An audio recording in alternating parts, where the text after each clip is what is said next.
Friends, நிறைய பேர் message பண்ணியிருந்தீங்க. குருவி முட்டையிடுது, பறிக்க மாட்டேங்குது, முட்டை லேசாக இருக்குது, அப்புறம் உள்ள குஞ்சுங்க இருந்தாலும் இறந்துருது அப்படின்னு சொல்லிட்டு.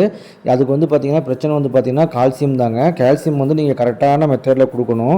அது எந்த மாதிரி மெத்தடில் கொடுக்கணும் அப்படிங்கிறத இந்த வீடியோவில் நான் சொல்கிறேன். நோட் பண்ணி வச்சுக்கோங்க. மறக்காமல் என் பேஜை ஃபாலோ பண்ணி வச்சுக்கோங்க. அடுத்தடுத்த வீடியோவில் இன்னும் நிறைய இன்ஸ்ட்ரக்ஷன்லாம் நான் உங்களுக்கு கொடுக்குறேன். இப்போ வந்து பார்த்திங்கன்னா நான் வந்து துருவிட்டு இருக்கிறது வந்து பார்த்திங்கன்னா calcium block, mineral block, lime stone அப்படின்னு சொல்லுவாங்க. எல்லாமே ஒன்று தான். இது வந்து பார்த்திங்கன்னா பவுட்ரு ஃபார்மில் நம்ம வெளியே பறித்து வந்த குஞ்சுகளுக்கு, அதாவது பறக்குது பார்த்திங்களா, பறந்து வெளியே வந்து நம்ம ஸ்டாக் வச்சுருக்கோம் பார்த்திங்களா, அந்த பேர்டுக்கெலாம் ஒரு 3 மாதம் வரைக்கும் வாரத்துக்கு ஒரு 2 நாள் நம்ம இந்த மாதிரி துருவி போட்டு கொடுக்கணுங்க. குருவினுடைய பாடி வெயிட் ஒரு 50 கிராம் இருக்குன்னா அதுக்கு வந்து பார்த்திங்கன்னா ஒரு 2% ஒரு 10 கிராம் 12 கிராம் பேர்டுக்கு வர மாதிரி நம்ம மிக்ஸ் பண்ணி கொடுக்கணும்.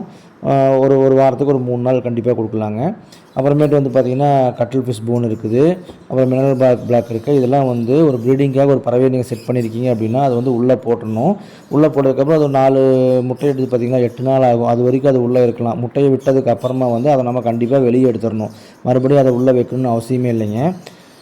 அதை வெளியே எடுத்துகிட்டு ரொம்ப நல்லது. இல்லைன்னா கட்டில் ஃபிஷ் போனில் பின்னாடி இருக்கிற அந்த தடிமனான பகுதியை கொண்டு போய் குஞ்சுங்களுக்கு கொடுத்துச்சுன்னா குஞ்சுங்க மறுபடியும் நிறையா அடிபடுறதுக்கு வாய்ப்பு இருக்குது. காக்டெயில் அந்த மாதிரி நிறைய விஷயங்கள் நடக்கும்.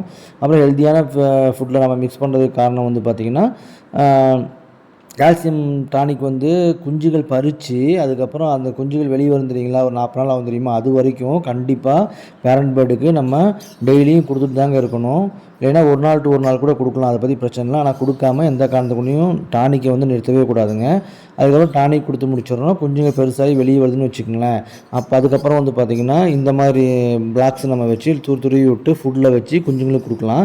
அது கொடுக்கும்போது பறவைக்கு வந்து அவனுடைய எலும்புலாம் வந்து பார்த்திங்கன்னா வலுவாகும், தசையெல்லாம் வந்து நல்லா கட்டுப்படுத்தும். எந்த நோய் வராமல் தசை நரம்பெல்லாம் நல்லா கட்டுப்படுத்துங்க இந்த ஸ்டோன் ஆகட்டும், கால்சியம் டானிக்லாம். அப்புறம் மூக்கு நகம்லாம் வந்து உறுதியாக இருக்கும். போதுமான கால்சியம் இல்லைன்னா வந்து அதுக்கு ரொம்ப நோய் வருங்க. அந்த அடிபட்ட ரத்தம்லாம் வந்து ரத்தம் வந்து உறைய மாட்டேங்குது பார்த்திங்களா, அந்த பிரச்சனைலாம் கால்சியம் கம்மியாக கொடுத்தா வருங்க. அப்புறம் வலிப்பு, ஹீட் ஸ்ட்ரோக்கு அந்த மாதிரிலாம் வரும். அப்புறம் முட்டை அடைப்பு வந்து முட்டை அடைப்பு, அப்புறம் முட்டை வந்து மெலிசாக வர்றது, பொரிக்காமல் போகிறது, குஞ்சுங்களுக்கு வந்து பார்த்திங்கன்னா கால் வளையிறது, உடையிறது, இந்த மாதிரி பிரச்சனைகள்லாம் வந்து ரத்தத்தில் கால்சியம் அளவு கம்மியாக இருந்தால் வருங்க. அப்புறம் குஞ்சு வந்து பார்த்திங்கன்னா ரொம்ப பலவீனமாக இருக்கும். ரொம்பவுமே ஓரளவுக்கு வெயிட்டே இல்லாமல் ரொம்ப பலவீனமாக இருக்கும். இப்போ பாருங்கள், அந்த பேரண்ட் பேர்டு குஞ்சுங்களை கூட்டிகிட்டு வந்து அந்த நான் ஃபுட்டு வச்சுருந்தா எப்படி சாப்பிட்டு வந்து விட்டுது பார்த்திங்களா. இந்த மாதிரி நம்ம வந்து கால்சியம் வந்து கண்டிப்பாக வாரத்துக்கு ஒரு 3 நாள், 30 நாள் 60 நாள் ஆகிற குஞ்சுகளுக்கு வந்து வாரத்துக்கு ஒரு 3 நாள் ரெகுலராக வந்து கிடைக்கிற மாதிரி கொடுத்துட்டே இருக்கணும். அதுக்கப்புறம் ஸ்டாப் பண்ணிக்கலாம், ஒன்றும் பிரச்சனை இல்லை.